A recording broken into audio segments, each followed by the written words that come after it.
Baja issues after 5 years. Itong problema. Yan. Kinakalawang lalim. Kinalawang na.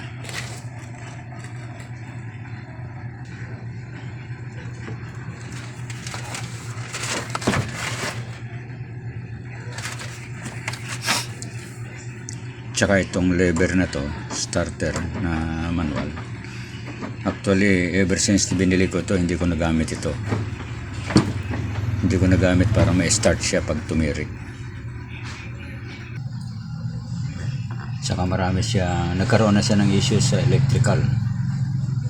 To the point na hindi ko siya ma-start, kaya kailangan ay inspectionin ko yung mga connectors at nakita ko nga mga na kinalawang mga terminal, pati yung wire niya baka palitan ko na rin yung wire niya kasi nangingitim na, baka yun ang isang cause. Pero sa ngayon gumagana pa naman yon, kaya yan ang mga babantayan. Hanggat maaari huwag mababasa ito, yung mga na yan, ng maski na moisture.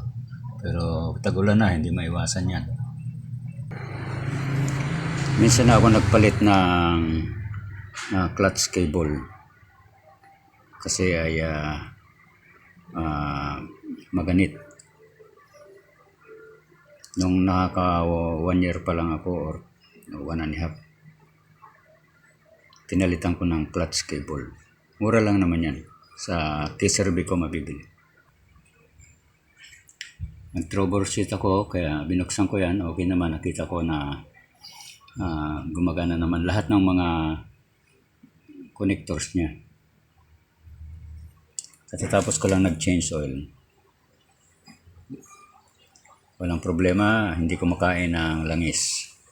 After 5 years, very good pa ang performance niya.